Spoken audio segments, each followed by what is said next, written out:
Hi guys, so I'm here doing my assignments at college and I'm making videos for them.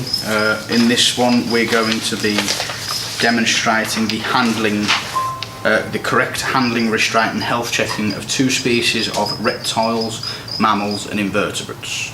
So firstly we're going to start with the reptiles.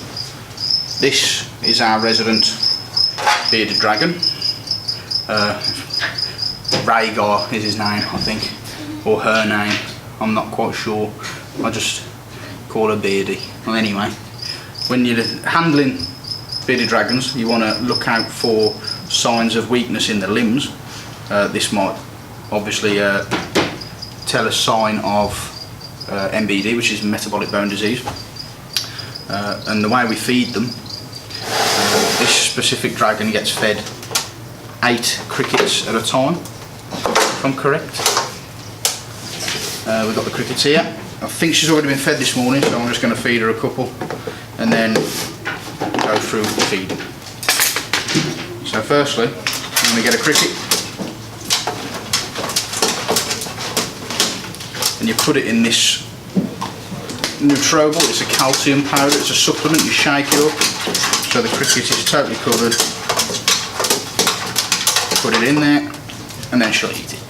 That's pretty much it. The second animal is oh, actually we'll go over more on the bearded dragon. Looking as well, their cloaca, which is at the bottom next to the tail. You want to look for any kind of signs of rupture, or I'm trying to think of the word. I'll come back to it. Anyway, prolapse, that is the word. Yeah. Also, Rhaegar is fed on mixture of chopped veg as their herbivores and get their prime source of protein from the crickets here. She's slithering. She's just come out of shed, so she's quite active. She's already been fed. She gets fed on mice.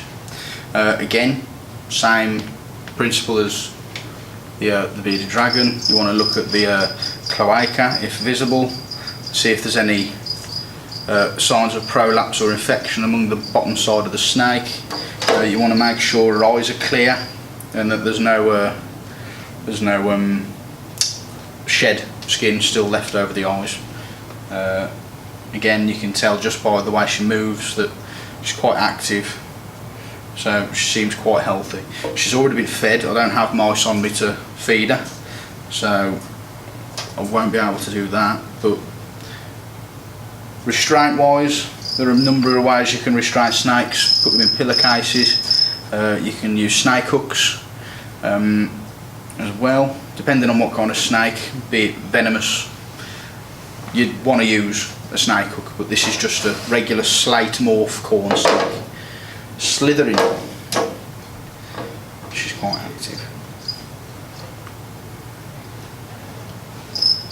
Next we're on to invertebrates. The invertebrates that I'm going to be handling are the Madagascan hissing cockroach. Again, quite easy to handle. If she wants to come out, there you go. Fed primarily on rotten matter, so we just put fruit and veg in there and they eat them. And then looking at signs of health in invertebrates, you want to check the thorax, you want to check the exoskeleton just to make sure there's no ruptures, because if these were to fall from a height, they can damage themselves pretty nasty and can usually cause death.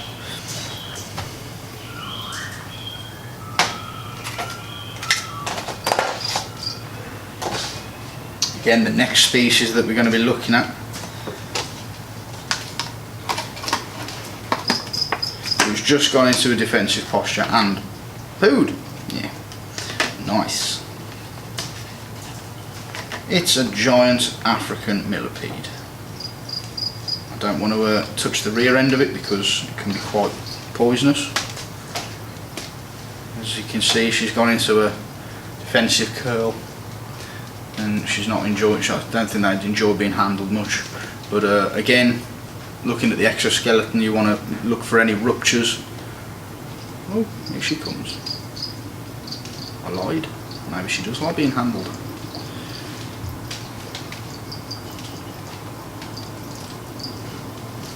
You want to check the legs,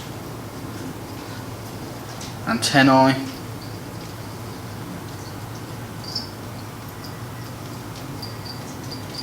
and yes, again, vegetable, cuttlefish bone for calcium. Yeah, that's pretty much it.